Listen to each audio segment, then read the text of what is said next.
Espero que vocês estejam bem. Eu vou me preparando aqui também, bebendo a minha aguinha. Para quem viu a live anterior, sabe da importância desse líquido maravilhoso.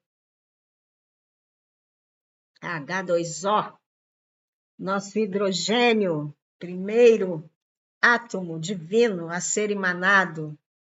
Nós hoje vamos falar muito de química ainda, porque tem tudo a ver. Para quem já sabe da minha formação, né, eu sou especialista em neurociência e física da consciência. E a neurociência, ela abrange várias áreas. Por isso que eu gosto muito de correlacionar áreas do conhecimento. E por isso que eu busquei esse curso para me especializar, essa pós-graduação em neurociência, porque eu sempre tive esse viés de ficar ligando pontos. E a neurociência é assim. A neurociência liga pontos. E ela se conecta a várias áreas do conhecimento. É química, física, psicologia, filosofia. Ela é multidisciplinar, se liga também com a tecnologia, ela vai unindo pontos de tudo isso. Mitologia, filosofia e por aí vai. E como eu já gosto, né, gente, eu vou fazendo esses links. E, nossa, quantos insights isso vai trazendo para a gente. Então, é com esse olhar da neurociência que eu estou trazendo todos esses assuntos aqui. Não são vozes na minha cabeça. Às vezes até vem também. Mas eu procuro conectar essas vozes na minha cabeça com a ciência, com a neurociência e com todos esses conhecimentos que eu venho trazendo aqui. Eu vou ligando para a gente ir tendo esses insights, essas sacadas de ver como o micro e o macro se correlacionam e muito, gente, e muito. Não é pouco, não, é muito. Por isso que essa lei tão falada lá, uma das leis herméticas, diz que o que está em cima é como o que está embaixo, o que está embaixo é como o que está em cima, porque se correlaciona muito, tanto as estrelas quanto os nossos pequeninos átomos que formaram o nosso corpo também. Todos nós somos feitos de átomos, assim como a matéria de todo o universo, das estrelas, do Sol e etc. Aí, a colisão das estrelas. Olha que coisa maravilhosa.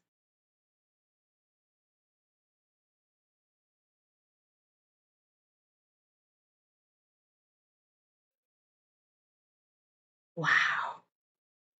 E olha o que acontece. Quando elas se fundem, liberam uma enorme energia, e não só isso, muitos prótons, nêutrons, elétrons, tudo sendo emanado. Gente, é uma coisa muito linda, muito lindo. Vocês não acham, gente? E essas colisões, elas aconteceram de 2017 para cá, algumas, que eu até tenho algumas datas aqui. Teve uma colisão de estrelas de nêutron. Dizem que essas colisões de estrelas de nêutron, elas são altamente energéticas e elas são descritas como se fosse um mini Big Bang. Olha só, como se fosse um Big Bang acontecendo ali, que libera muito material que nós somos feitos, gente, do mesmo material que as estrelas. Nosso material aqui, como eu falei na live anterior, como é feito o corpo humano, né, que ele é de oxigênio, hidrogênio, carbono, né? Ele é uma mistura de vários elementos, sendo que tem o oxigênio em maior quantidade. As estrelas são feitas também desses elementos, e o elemento mais sutil de todos é o hidrogênio. Tanto que essa foi a primeira coisa que eu falei no vídeo anterior, que eu falo da Odisseia dos átomos de hidrogênio. Foi a primeira emanação mais sutil. E o hidrogênio puro, o H1, ele é o que permeia todo o universo. Depois teve o deutério, que é o H2, e o trítio, que é o H3. E tudo isso a gente vai esmiuçar hoje aqui, tá? Mas eu só gostaria que vocês percebessem que tudo que acontece nas estrelas, lá no macro, acontece aqui no micro, numa proporção menor, mas acontecem. Por que que essas estrelas se atraem e se unem, se fundem? Vocês vão ver tudo isso aqui, do macro para o micro. Então, vamos lá. Em 2017, aconteceu... Olha só, gente, de 2017 para cá, já aconteceram muitas coisas interessantes. Em 2017, aconteceu a fusão dessas estrelas de nêutrons, que os cientistas ficaram enlouquecidos de ver a quantidade de material e de energia que foi emanada nessa colisão em 2017. Teve outra em 2020, teve uma outra em 2023 e uma em 2024. E essas colisões, elas liberam muita energia, gente. E tudo isso vai caindo aí, se espalhando pelo universo. E são com esses materiais que são construídos os planetas, as pessoas, os vegetais, animais, etc. É o tijolinho da construção do universo, planetas e tudo mais. E nós também. E nós fazemos parte disso. Por isso que estudar sobre isso é importantíssimo, para a gente saber como nós funcionamos. Até aí faz sentido para vocês? Então eu trago aqui, ó, essa imagem aqui, dizendo de centelha à chama. A gente não usa o termo a centelha divina, que é aquele pontinho que começa tudo. É a nossa parte mais interna possível que nos conecta a Deus, é a centelha. É o agente iniciador, é o pontinho, a nossa mônada.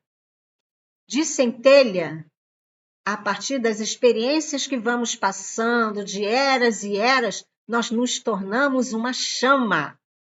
E a chama é a manifestação visível da combustão sustentada, propagação, após essa ignição bem-sucedida, que é o resultado da reação em cadeia contínua. Então, a gente começa como uma pequena centelhazinha e vai, através das experiências, nós vamos crescendo, crescendo, crescendo e nos tornando uma grande chama. O Sol, a fusão que acontece dentro do Sol entre dois átomos de hidrogênio, que a partir dessa fusão surge o elemento hélio. Tudo isso eu falei na live anterior. A chama. Então, ó, nós vamos de centelha a uma grande chama. E é por isso que tem muitas pessoas falando em chamas gêmeas. É a fusão de dois personagens, porque agora a gente está habitando corpos, né? E isso acontece com os seres humanos, sim, de dois elementos que, quando estão ressonantes e compatíveis, eles se fundem. E é por isso que veio a história dos andrógenos. Não é viagem na maionese. Por isso que a neurociência traz tantas respostas para nós. Porque a gente pega o misticismo, as histórias mitológicas, histórias também de religiões, Adão e Eva, Krishna e Radha e tudo mais. A gente vai pegando essas historinhas, Ísis e Osíris, e a gente vai vendo que tem fundamento quando a gente une a física, a química e por aí vai. Que a gente vai encontrando respostas dentro do átomo, gente. Então, essa analogia que a gente também fala, que a gente vai encontrar a resposta dentro de nós, a gente está encontrando dentro do átomo. E o átomo está o quê? Dentro de nós. E vocês vão ver hoje a resposta dentro dos nossos átomos, através da química. Então, vamos lá. E hoje eu estou juntando aqui a geometria também. E eu começo aqui com essa figura geométrica. Um círculo com um ponto no centro. Dizem que essa é a emanação como se fosse a mônada. É o primeiro pontinho emanado. Então, o círculo com ponto no centro, na geometria sagrada, simboliza o universo. a divindade emanando do ponto de origem, como se fosse Deus, que a gente chama de Deus, né? Representando o início de tudo, o início da criação cósmica. Então, é o ponto de início. E aí, nós vamos fazer a analogia desse ponto de início com o átomo de hidrogênio, que foi a primeira emanação. Então, tem lá o pontinho no centro e ele emana próton e elétron.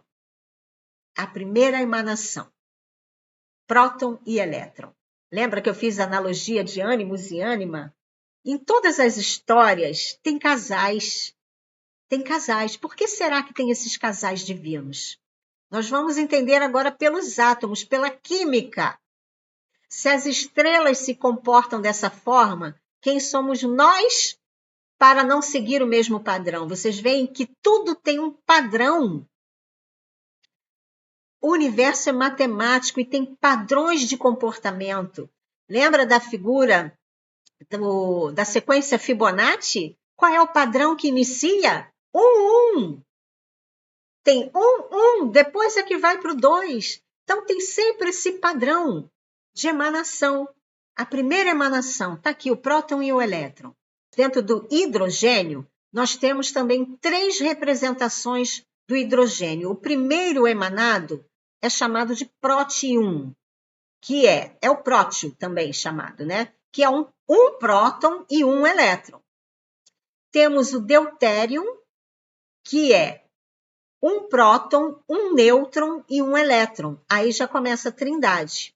E tem o tritium, que é um próton, 2 nêutrons e um elétron. Surgem 3 a partir do primeiro. Então, vamos para essa segunda figura da geometria. Eu estou correlacionando aqui a geometria com a química e, paralelamente, com as religiões e com a mitologia, que tudo se entrelaça. Por isso que a neurociência é algo muito inovador, porque ela não exclui as áreas de conhecimento, muito pelo contrário, ela une os conhecimentos e vai vendo que tudo faz sentido, tudo se entrelaça. Então, vamos lá. Essa figura Vesica Piscis, deixa eu aumentar aqui para vocês olharem. É uma forma geométrica sagrada criada pela interseção de 2 círculos do mesmo raio. Eles têm o mesmo raio, onde o centro de um está no perímetro do outro, simbolizando a criação, o feminino divino junto com o masculino e a união dos opostos. E quando a gente vê lá a fusão de 2 átomos de hidrogênio, é a mesma coisa, gente. Quando une 2 átomos de hidrogênio, é a mesma coisa que ocorre com a Vesica Piscis, que é a representação da união dos opostos. Vamos prosseguindo aqui. Então, nós temos lá o primeiro átomo de hidrogênio. Está lá um próton e um elétron. Juntando 2 átomos de hidrogênio, a gente tem a figura da Vesica Piscis, que é o hidrogênio 2, que é o deutério. H2.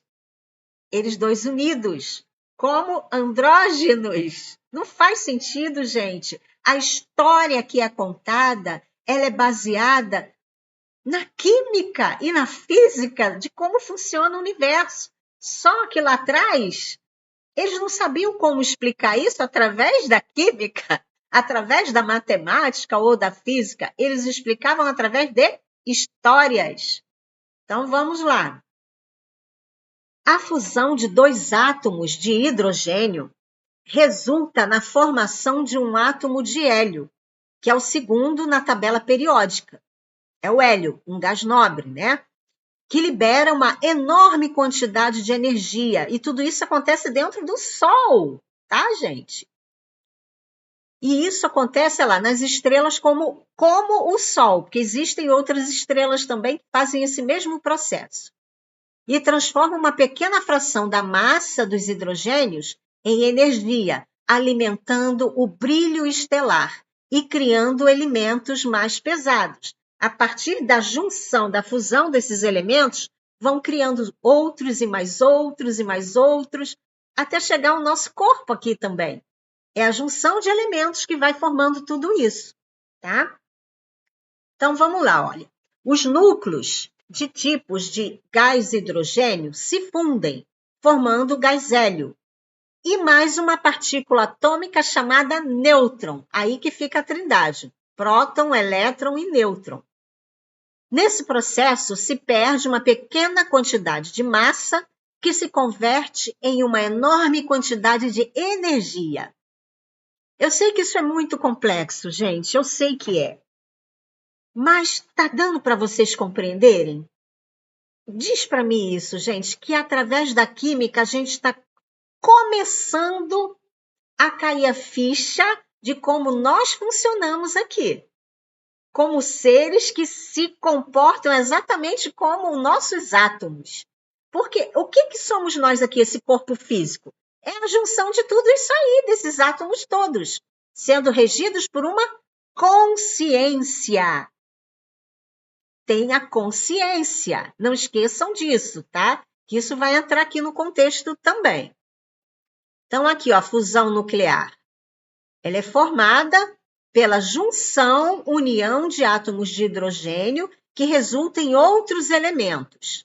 E aí a junção do hélio vai se tornando, vai liberando oxigênio, carbono, nitrogênio, por aí vai. Quanto mais vai unindo elementos, vai surgindo outros e outros e outros. Então vamos lá, agora eu quero que vocês correlacionem também com tudo que a gente aprendeu. Não existe aí nessas histórias que contam até na teosofia os 7 planos da existência. Tudo é 7, nossa semana tem 7 dias, não é assim? Esse padrão de 7 segue até nos átomos. São 7 camadas. A primeira camadinha lá, perto daquele ponto vermelho, é a camada K. É a primeira camada. Depois tem a camada L, depois vem a M, N, O, P, Q. São 7 camadas. A camada K é a mais próxima da fonte. É a camada mais sutil. E quanto mais vai para a borda, vai se adensando, porque vai tendo mais massa. Então, aqui, o hidrogênio, ele só tem uma camada, é a camada K, onde tem um próton e um elétron ali. O hélio, que já é o segundo elemento da tabela periódica, ele também só tem uma camada, só que aqui já entra 2 elétrons, mas aí ele ainda está na camada K, muito próximo da fonte. Quando chega o terceiro elemento, que é o lítio, já entra uma outra camada, que é a segunda, a camada L. Porque esta primeira camada aqui, gente, ela só pode ter, no máximo, 2 elétrons. 2 elétrons. Só pode ter 2. É aí que vem essa coisa do andrógeno, do casal, né? Do casal divino, que a gente vê em tantas lendas e tantas histórias e na mitologia. É sempre 2. 2 personagens que se fundem e se tornam um. Mas antes deles se tornarem um, precisa do encontro dessas 2 almas. Vocês vão ver isso. E essa primeira camada só cabe 2. Não são 3, não são 4, são 2.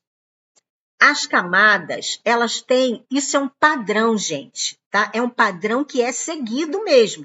Quando a gente entende esse padrão, a gente começa a entender como tudo funciona. A camada K, que é aquela primeira camada perto do núcleo, ela só cabe até 2 elétrons. O hidrogênio é o único que só tem 1 elétron. E o hélio é o que tem 2. A partir do hélio, já começa a ir para a camada L. Essa camada L, que é a segunda camada do átomo, ela comporta até 8 elétrons. E vocês vão ver que o lítio, nessa segunda camada, ele só tem 1 elétron. Não é isso? Deixa eu mostrar lá. Olha o lítio aqui. Olha lá, o lítio nessa segunda camada aqui é para ter 8, só que só tem 1. Então, o que ele vai fazer? Ele vai precisar atrair 7 elétrons para que ele se torne estável. Senão, ele fica instável. Entende? Ele vai ter que atrair outros 7. Só que, olha que interessante, o que é mais fácil? Perder um elétron ou atrair 7 elétrons? Vamos supor que vocês têm uma sacola onde ela comporta 8 pedras. E você tem uma pedra dentro dessa sacola.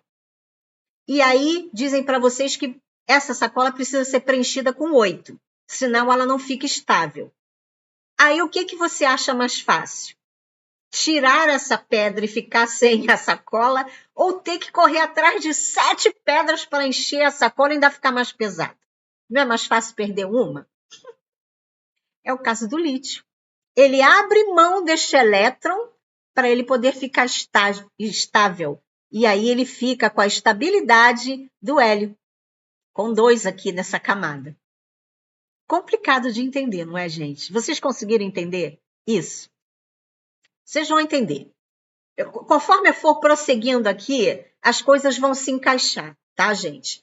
Vai se encaixar, é só vocês ficarem atentos à sequência aqui. Então, olha, a primeira camada, que é chamada de camada K, ou nível 1, sempre comporta no máximo 2 elétrons. É esta camada que mostra a androginia, gente. É aí que mostra, onde 2 se tornam 1. Que antes da gente se achar autossuficiente, nós aqui como separados em corpos de masculinos e femininos, nós não temos como pular etapa. Por mais que fale assim, eu já sou estável, eu me basto em mim mesmo, eu não preciso do outro para ficar estável e tudo mais. Mas, se você quer chegar à fonte, você vai precisar de 2. Não tem jeito. Embora nós tenhamos o yin e yang dentro de nós, tem outras camadas de nós. A gente pode estar estável dentro de nós mesmos. Mas para alcançar a fonte, tem que unir essa estabilidade dentro de nós com um outro ser estável também. 2 seres estáveis se fundem. Entendem isso? Que não basta você estar só dentro de si mesmo completo. Você pode estar bem resolvido, mas quando você está bem resolvido, encontra um outro bem resolvido para se fundir. E isso acontece de forma natural, porque quando a pessoa já está bem resolvida dentro de si mesmo, ela nem busca mais nada fora, ela realmente se equilibra. Tanto que geralmente as pessoas que estão nesse trabalho interno de burilamento das almas, geralmente elas ficam sozinhas, porque não se tornam mais carentes. Elas ficam sozinhas, até acontecer um momento propício para que a contraparte se una. Porque é a única coisa que vai complementá-la, na verdade mesmo. Que embora ela já esteja completa em si mesmo, quando o átomo está estável, ele não fica carente e não busca mais nada fora. Ele apenas aguarda o momento em que a outra contraparte esteja estável também, para poder se fundir. Todos os átomos, nessa primeira camadinha deles ali, que é a camada K, todos eles têm 2 elétrons, sem exceção. Aliás, a exceção é o hidrogênio, que só tem 1. Mas a partir do hélio em diante, todos têm 2 nessa camada K. O que vai diferenciar são as demais camadas. Da terceira para cima, modifica. Aí você pode ter 2, 3, 1, e aí você vai fazendo os complementos com outros átomos. Mas a camada K, ela já é completa. Então, aqui, 2 elétrons podem ter o mesmo estado, mas com spins opostos. Ainda tem isso.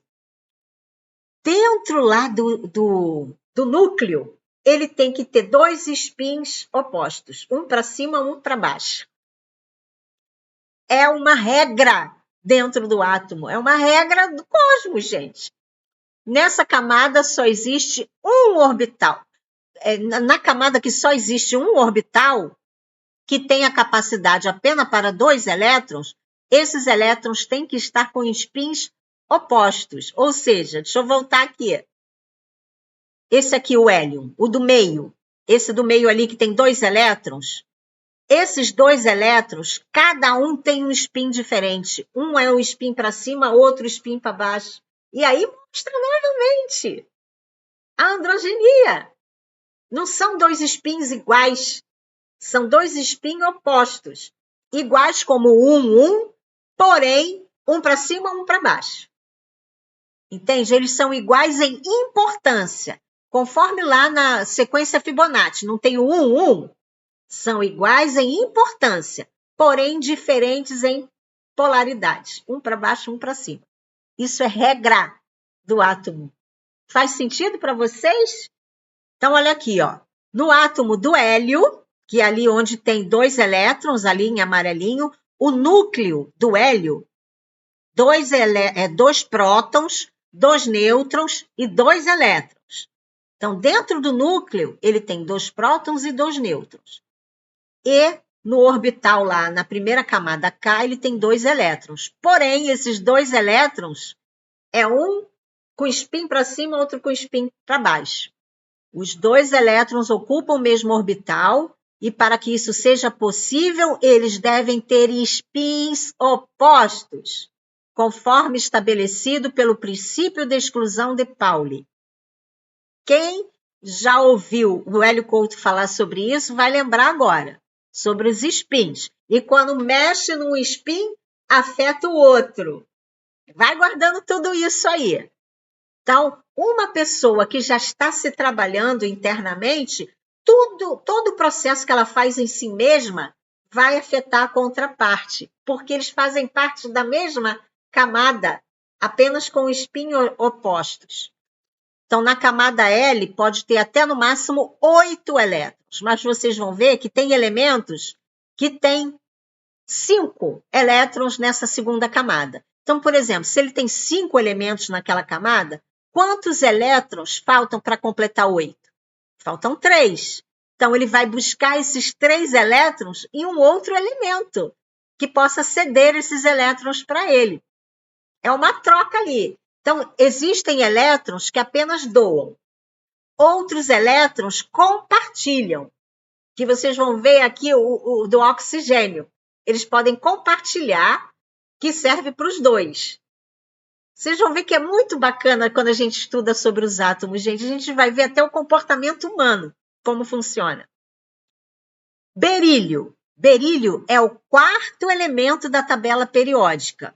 Então, a gente já viu que o hidrogênio ele tem um elétron lá na primeira camadinha dele, que é a camada K. O hélio já tem 2 elétrons, embora com spins contrários, na camada K também. E nessa camada K só cabem 2 elétrons, que está aqui, ó, o berílio tem lá os 2 elétrons dele na camada K.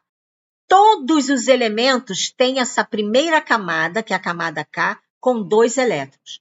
Todos os átomos. Ou seja, no fundo dos nossos átomos, nós temos essa camada K com um spin para cima, um spin para baixo. E a partir do terceiro, já começa a ir para uma segunda camada, que é a camada L.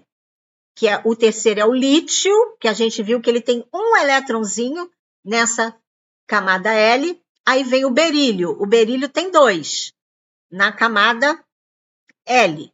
Aí tem o boro já tem 3. O carbono tem 4. Nitrogênio tem 5. O oxigênio, ó, 1, 2, 3, 4, 5, 6. Oxigênio tem 6. O flúor, 1, 2, 3, 4, 5, 6, 7.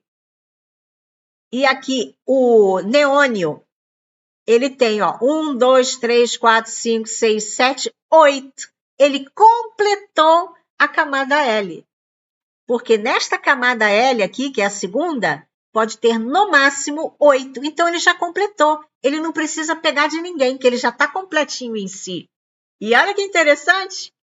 Ele é o 10º da tabela periódica. E é um gás nobre.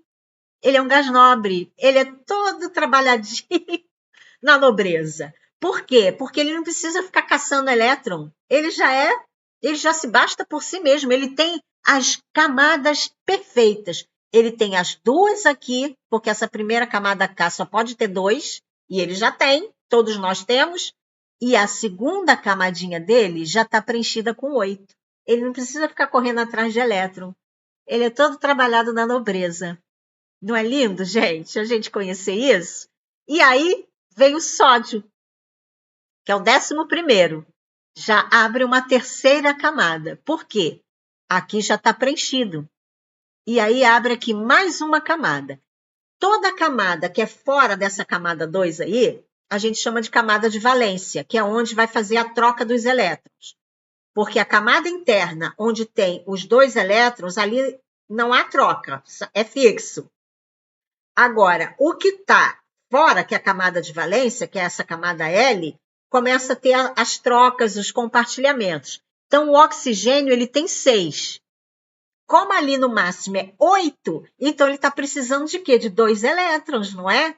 É aí que entram os 2 elétrons da camada do hidrogênio, H2O, porque o oxigênio precisa de 2 elétrons. E aí, juntando o hidrogênio com o oxigênio, forma a água. É aí que começa a formar outros elementos. Vocês entenderam isso? O oxigênio ele precisa de 2 para formar 8 ali na camada de valência dele.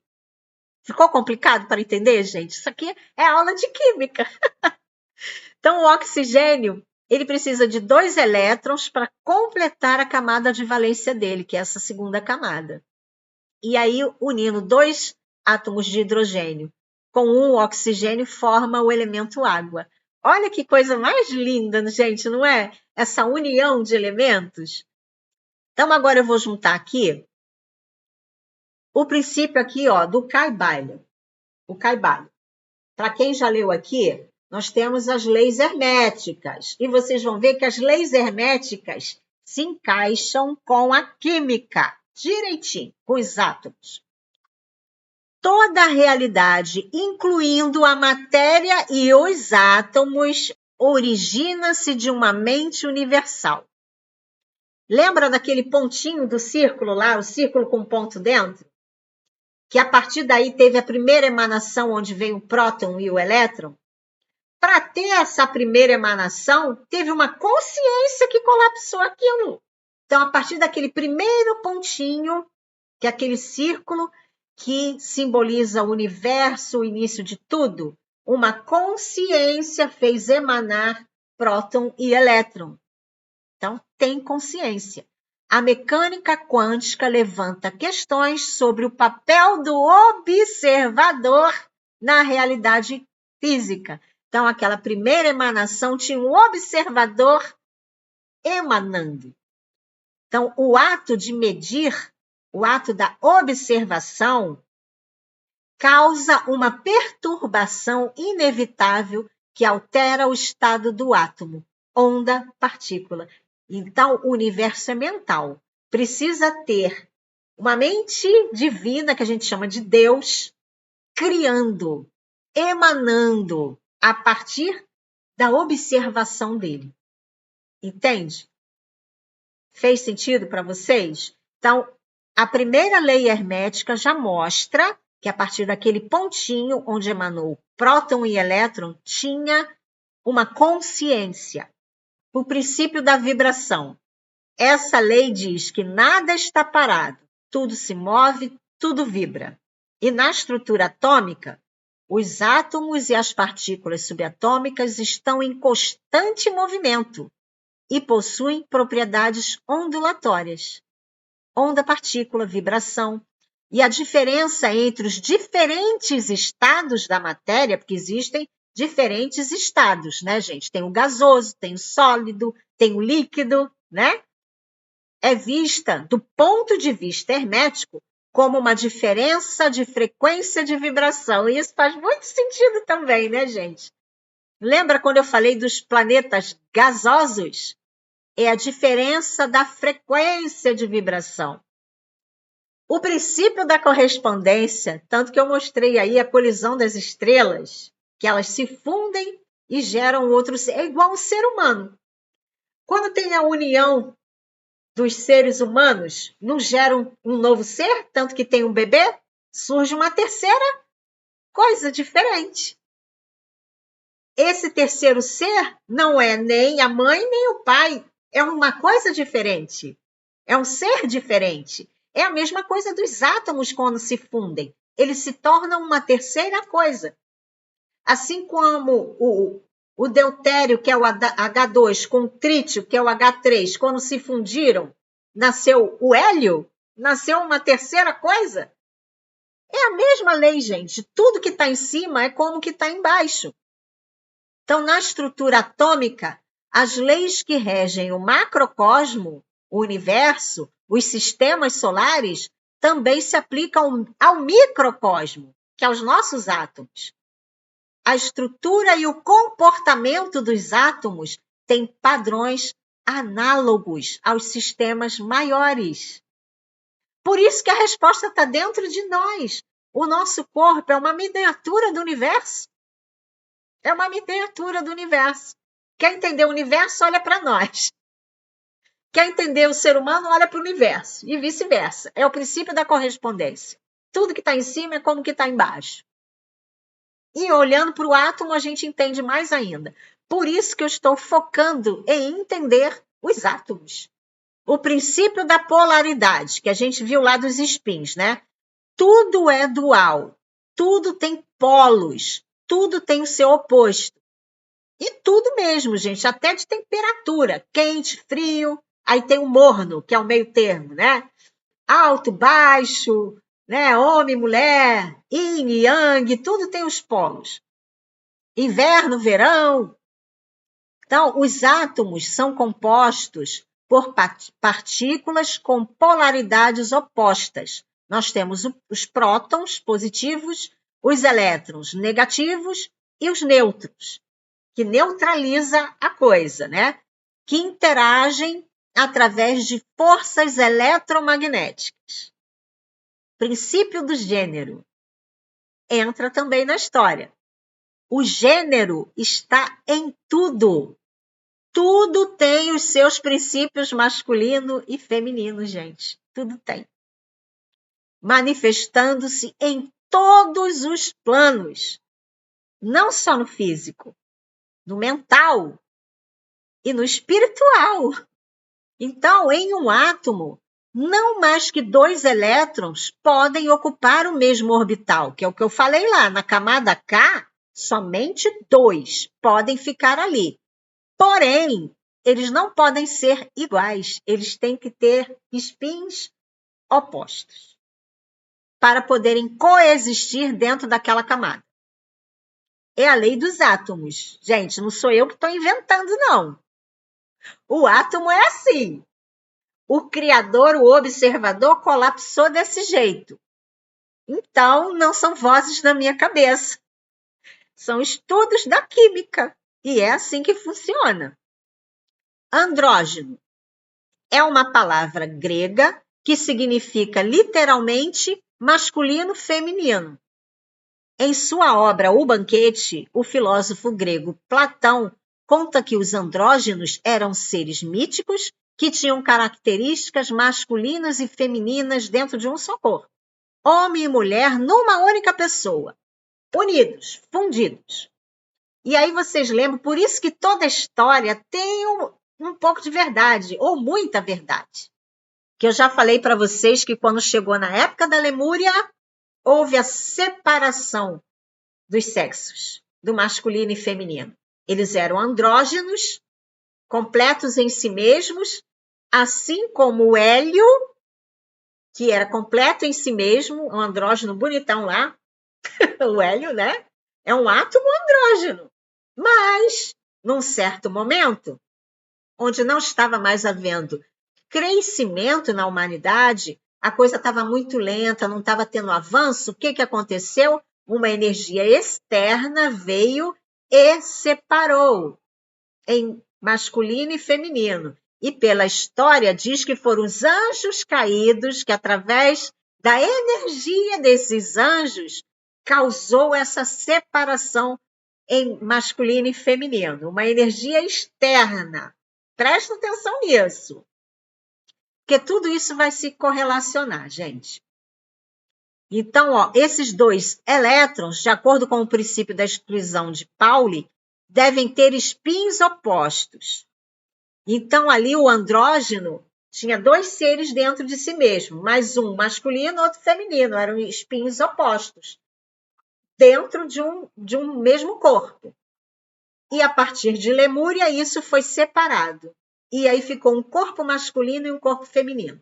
E aí começou a busca inconsciente pela outra parte de si mesmo. Entende? E aí eles foram se dispersando. Vocês imaginam como se vocês fossem átomos e tivessem sido separados? E aí vocês foram criando outras camadas, buscando outros elétrons e tudo, e foi se desequilibrando cada vez mais. Foram se tornando instáveis até chegar o momento onde fosse propício que a união acontecesse de novo. E para isso, a gente tem que se livrar das camadas extras que a gente acabou agregando dentro de nós, pegando mais peso. Então, vocês imaginem, não tem lá 7 camadas? Conforme a gente vai tirando essas camadas, a gente vai tirando os pesos, até sobrar a camada K de novo. É onde a gente se encontra com a nossa contraparte, sem todos os pesos que colocamos. Mas para isso teve que acontecer para poder avançar. Olha quanta coisa se desenvolveu a partir do momento que separaram eles, porque para separar a contraparte é preciso uma força incrível, gente. Que é a cola, que é a força forte. A força forte, que gruda aquilo que nem não sei o quê. E o próton com o nêutron também fica grudado com essa força forte. Essa força forte é como se fosse o amor, gente. Que somente o amor une. Aí eu já estou levando para um lado filosófico aqui. Porque assim, eu correlaciono com tudo. Vamos embora para a filosofia agora. O que une as pessoas? É o amor. Para mim, essa cola dos átomos é o amor de Deus por nós. Então, o núcleo do átomo, ele está ali, ó, ninguém mexe nele, ele está colado. É a cola, é o amor que vai unir a humanidade. Enquanto a gente estiver vibrando no julgamento e tudo mais, a gente está se adensando. A gente só se sutiliza quando a gente começa a vibrar amor, que aí a gente vai se livrando das cargas extras e a gente vai se aproximando do núcleo divino, da nossa contraparte, e nos tornando andrógenos de novo um dia. Então, no contexto da mecânica quântica, duas partículas idênticas, que é chamada de férmions, podem ocupar o mesmo estado quântico, que é o mesmo orbital, que é o K lá, né? Se tiverem espinhos opostos. Porque se não tiver espinho oposto, um para cima, um para baixo, não pode ficar na mesma camada. Não fica na mesma camada. É interessante isso, não é? Então, é uma lei da química, da física. Então, vamos ao que interessa aqui, que é o principal, onde está próximo do núcleo. Então, o átomo de hidrogênio, ele é um próton e um elétron orbitando ali na camada K. Então, tem 1 mais 1. O átomo do hélio são 2 prótons, 2 nêutrons e 2 elétrons orbitando. Lembrando que os 2 elétrons que estão ali no hélio é um spin para cima, um spin para baixo. Não são os 2 para cima, nem os 2 para baixo. É um assim, um assim. E eu vou vendo sentido em muita coisa que era dita mística. Aquele símbolo do yin yang, um entrelaçando ali no outro com 2 bolinhas, aquilo era místico, não era? Agora, para mim, através do átomo, está fazendo muito sentido. O conceito de androgenia lá de Platão, que parecia uma história maluca, para mim agora está fazendo sentido. Todos os mitos aí de Adão e Eva, Isis, Osíris, Krishna Radha, Akhenaton e Nefertiti, porque é sempre 2, 2, 2, porque essa coisa de casais pelo átomo está fazendo sentido. Então, quando a gente estuda e interliga os conhecimentos, vai fazendo sentido. Pelo menos para mim, gente. E até pela numerologia. que eu já falei com vocês muita coisa aqui através da numerologia, e não só a numerologia, a sequência Fibonacci, a geometria, a figura da Vesica Piscis.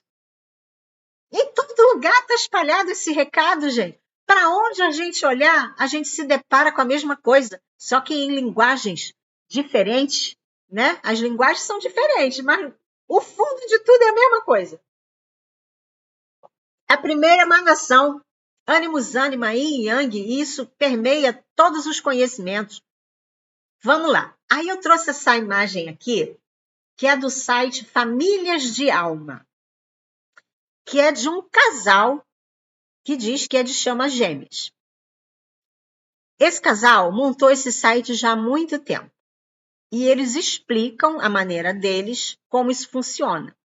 Então, eu vou trazer aqui a visão deles, tá, gente? E aí a gente vai unir aqui com os conhecimentos da química.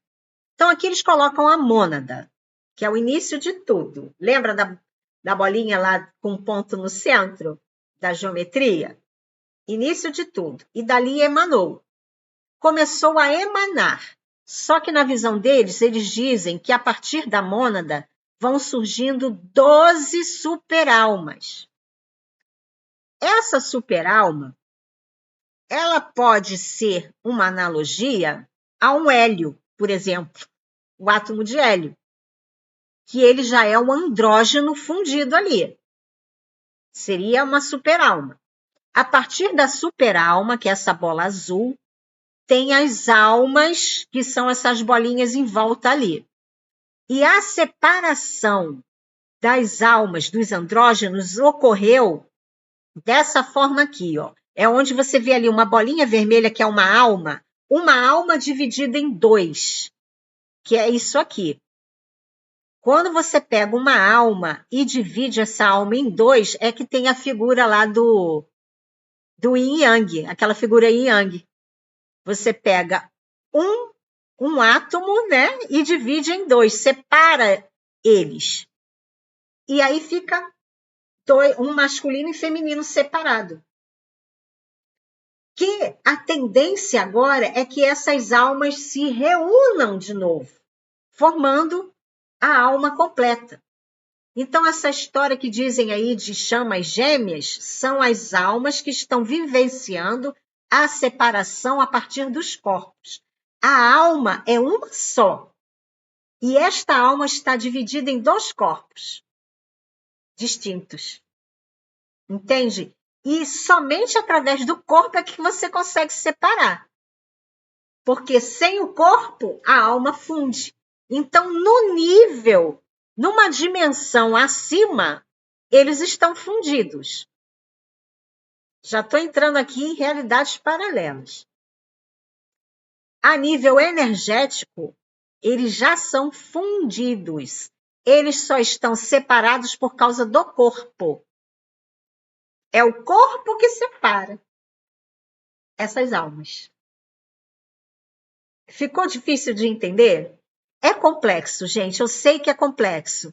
Mas, a partir dessa visão que a gente trouxe aqui dos átomos, fica fácil de entender isso. Já fica um pouco mais fácil, né? Então, essas contrapartes que foram separadas, aí a gente linka com a história lá da teosofia, que diz que lá em Lemúria foram separados. E que a tendência agora, na Era da Luz, essa separação diminuir e eles irem se fundir de novo. Mas para se fundir de novo, eles têm que ir limpando tudo o que foi agregado nos seus campos, que tornaram mais densos, pesados, que quanto mais elementos nas camadas do átomo é agregado, mais pesado ele fica. Então, a gente tem que ir limpando o nosso campo até ele ficar sutil de novo. Porque tem uma coisa que acontece, que é o seguinte, é a repulsão eletrostática. Uma alma que foi dividida em dois. Então, o núcleo dessa alma é o mesmo. Lembra lá da camada do átomo? Aquela camada K, onde tem dois elétrons e com dois spins, um para cima, um para baixo? Aquela camada não mexe. Ninguém mexe naquela camada. Ela é fixa. todos os átomos têm aquela primeira camada, com os dois elétrons, um para cima e um para baixo. Então, esse núcleo, ele está dentro da alma, tanto do masculino quanto do feminino. O que muda é o entorno. E esse entorno é que faz com que eles não consigam se aproximar, porque tem uma repulsão eletrostática em ação. E eu tive até que estudar sobre essa repulsão eletrostática, gente. Essa repulsão eletrostática que acontece com as chamas gêmeas, ela só é vencida com uma força maior. É aí que eu chego no nível do amor, que é aquela cola que gruda. Só consegue vencer a repulsão eletrostática que acontece entre os dois corpos, porque assim, eles tentam se aproximar e parece que tudo ocorre para afastar. Eles não conseguem ficar juntos. Somente o amor, sendo mais forte, é que consegue vencer a barreira da repulsão eletrostática. Eu já estou entrando aqui num assunto muito difícil de explicar, que eu nem sei como eu estou conseguindo falar sobre isso.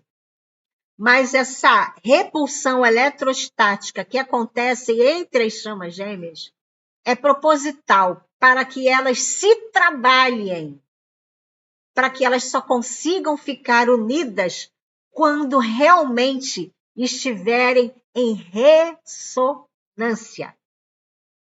Por isso que o encontro entre essas contrapartes é algo muito marcante, que embora dentro de cada um deles eles saibam quem são, eles não conseguem se unir, até que todo o trabalho interno seja feito para que o núcleo de cada um entre em ressonância para que aconteça a fusão.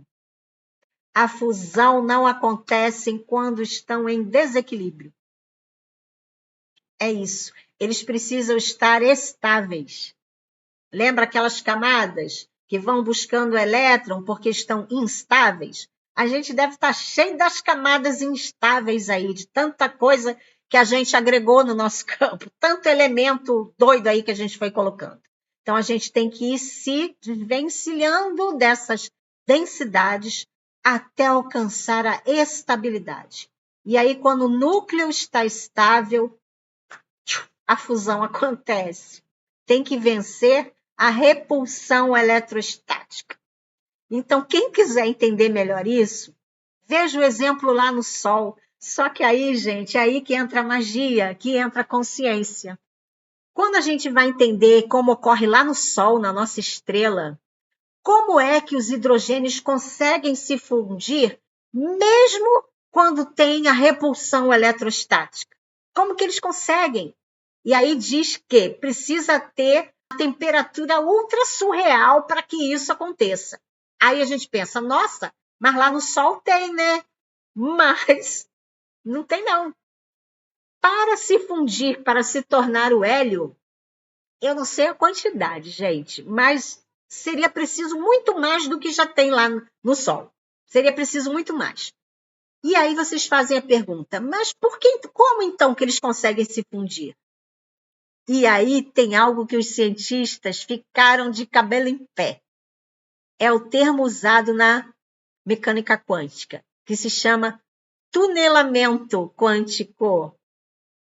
É através do tunelamento que os átomos do hidrogênio conseguem passar a perna na barreira eletrostática. Por quê? Esse tunelamento, o elétron ele some daqui e aparece do outro lado. Não é assim? É por isso que diz que o elétron parece uma partícula fantasma, que é aquela dualidade onda-partícula. Então, uma consciência, por isso que diz que no nosso átomo tem consciência. A consciência, com o poder da vontade da consciência, ela faz o processo do tunelamento e passa a barreira de repulsão eletrostática e eles conseguem se fundir. Dentro do Sol acontece isso, o tunelamento quântico. É sinal que tem uma consciência lá operando. E como eu falei na live anterior, Dizem aí a mitologia e as histórias até lá dos maias que tem consciência no Sol, que é o Hélios e Vesta. É a consciência que opera lá, que eles vão fabricando aí os carbonos, os oxigênios da vida, que eles se fundem lá. Mas para isso acontecer e eles passarem pela barreira da repulsão eletrostática, eles fazem o processo do tunelamento, ou seja, eles não agem pela partícula, e sim pela onda. É o poder da mente do observador. Ai, gente, é muito complexo. Por isso que os cientistas ficam loucos com esse conceito do tunelamento quântico. Depois vocês pesquisem aí no Google sobre o tunelamento quântico que ocorre na fusão que ocorre lá no Sol. Vocês vão ver que eu não estou viajando na maionese, não são palavras na minha cabeça. Isso é ciência. Que os átomos conseguem se fundir lá no Sol, nessa estrela maravilhosa, através do processo de tunelamento quântico.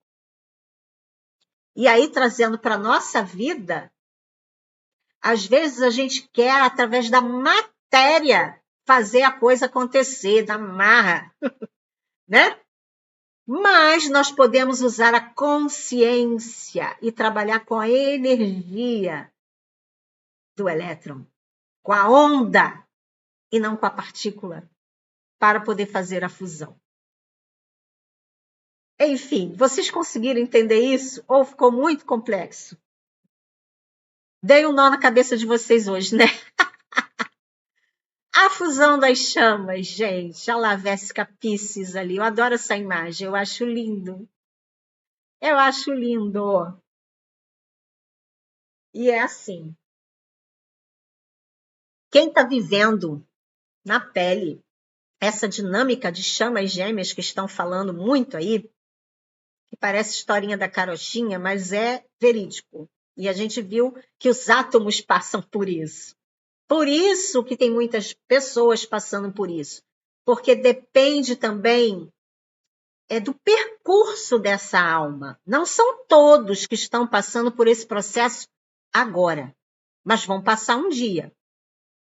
Almas mais antigas provavelmente estão passando por esse processo agora, do reencontro com a contraparte. Mas, estão suando a camisa para conseguir a fusão, porque é complexo. Existe a repulsão eletrostática, que não deixa a fusão acontecer. E aí é preciso aprender como fazer esse processo de tunelamento quântico para que, assim como o Sol passa a perna nessa barreira, a gente pedir orientação para o Sol para nos ajudar a fazer isso também. E estudar mais sobre a ciência, sobre as estrelas, porque está acontecendo essa fusão a nível macro demais aí, gente. É através da fusão das estrelas e tudo mais que são construídos outros planetas, porque ali é a fábrica dos materiais, dos elementos. A fusão das estrelas que ocorre, todo aquele elemento que é emanado a partir dali, é que são os materiais, os tijolinhos de construção de outros planetas, outros seres e tudo mais. Assim como nós, quando nos unimos com o nosso companheiro aqui físico, né? Os casais, quando se unem, através da união, não ocorre a gestação, onde é formado um outro ser ali dentro, que vai juntando elementos dentro da mãe. Ela vai gerando, e sai um bebê, e vai unindo átomos. Então, quando vocês observam como é formado um bebê, que começa ali, é um sêmen que se une lá dentro do óvulo, são dois elementos que se complementam ali, ele vai ali dentro do óvulo, e ali quando você começa a ver o óvulo formando outros elementos, e aí dizem que forma primeiro o coração, né? O doutor Sérgio de Oliveira falou que o primeiro órgão a ser formado é o coração, será por quê, né? É o coração, e daí surge um bebê. Isso é um treinamento para um dia, quem sabe, construirmos um planeta através da fusão de duas estrelinhas? E eu vou dizer para você, nesse livro aqui que eu falei com vocês, deixa eu até colocar aqui um pouco maior. Esse livro aqui, que eu falei na live anterior, esse livro fala das duas estrelinhas que ele dá um nome aqui, que são duas chamas gêmeas, e ele dá um nome aqui, El Silvestre e El Cirléu. São as duas chamas gêmeas que ele diz nesse livro. E é um livro de um maçom, grau 33. Ele conta tudo isso também aqui, que tudo começou nos átomos de hidrogênio. E aqui ele fala também de almas gêmeas e chamas gêmeas, utilizando todo esse conceito do hidrogênio. Então, gente, não estranhem se a partir de agora vocês começarem a sentir que preferem até ficar sozinhos. E isso é natural, gente, não é algo provocado, não. Quando você encontra a sua contraparte, porque a cola que une as contrapartes é tão forte, que a pessoa que acorda para essa conexão, ela não consegue se unir com outro elemento. Levando para a química agora, dos átomos. Ela não consegue se unir com outro elemento, a não ser o elemento compatível. É interessante isso. E isso só faz sentido quando você passa pela dinâmica. E aí você fica sozinho, estável, aguardando que a outra parte faça o trabalho dela. E fique estável, se torne um ser estável. E aí os dois seres se fundem para formar uma outra coisa que vem por aí. Que aí a gente já está mudando de era, né, gente? A gente está saindo de ser seres humanos para nos tornarmos super-humanos. Cada um dá um nome. É super-humano, é anjo, é isso, é aquilo. Dizem que o anjo é um andrógeno, não é? Então, nós vamos sair dessa condição de seres humanos para seres andrógenos. É claro que não é em um dia, um mês, um ano, 10 anos, 100 anos. É um processo. Mas já estamos começando a passar por isso. Estamos nos sutilizando. E a cada estrela que se funde no cosmos, diz que os raios cósmicos são trazidos aqui para os planetas e esses raios, eles ajudam a limpar as camadas que precisam ser tiradas das pessoas que estão vivendo a dinâmica de chamas gêmeas. Os raios cósmicos, inclusive os raios do nosso Sol, toda essa emanação que está tendo aí do Sol e tudo mais, está ajudando nessa limpeza. Para cada vez mais os núcleos irem se unindo. Elas precisam estar próximas. E a gravidade vai puxando. E cada vez mais vai ficando mais próxima. E a única barreira que precisa ser vencida é essa repulsão eletrostática, que a gente pode utilizar o tunelamento quântico para passar a perna nessa barreira. Quando a gente se abre para várias áreas do conhecimento, a nossa visão se expande, gente. A nossa visão se expande. E aí você começa a ver que tudo se encaixa, até mesmo as historinhas que contam por aí, mesmo que deturpadas. Mas a gente começa a entender como as coisas funcionam. É só prestar atenção em nós mesmos. Então, essa coisa de olhar para dentro também é olhar para o átomo. Porque o átomo o quê? Está na gente. Quando a gente começar a estudar o que somos nós, como que eu sou feita? O que está vibrando aqui dentro de mim? Por isso que o coração, gente, ele é algo que nos direciona. Dr. Sérgio de Oliveira disse que o coração é o primeiro órgão a ser formado, porque é no coração que é o núcleo da nossa alma. É o núcleo lá, se a gente for comparar com o átomo, é aquele núcleo lá que não se corrompe. Aquele núcleo do átomo que não se corrompe de jeito nenhum. É o nosso coração. Por isso que quando o nosso coração ele vibra por algo, e a gente teima, através do nosso ego, de não seguir o que o nosso coração está indicando, a gente quebra muito a cara. O coração é o nosso direcionamento, é o que a gente sente. Entende? Só que às vezes a gente não acredita no que a gente sente. Mas foi preciso muita coragem para tocar nesse assunto hoje aqui. Enfim, é isso, meu povo. Eu sei que é um assunto muito polêmico, mas é algo que eu vivo, é algo que eu pesquiso e é algo que fez sentido para mim. E se fizer sentido para alguém que esteja passando por isso, seja bem-vindo ao clube. E vamos aprender o tunelamento quântico. Olha, esse assunto pode ser que não ressoe com muitas pessoas, porque realmente tem muitas pessoas que ainda não estão nessa fase aí. Tudo bem, mas terá pessoas que estão passando por isso, e aí vai ressoar. Então, perdoe-me se não ressoou com a alma de alguém aí que está me ouvindo, mas vai ressoar com as pessoas que precisam ressoar. Espero que eu tenha conseguido explicar, porque isso é muito complexo, gente, eu confesso. Que até para eu entender isso foi bastante complexo. Mas espero ter conseguido passar o conteúdo da melhor forma possível. E é isso. Um beijo no coração de vocês e a gente se vê num próximo vídeo. Até mais.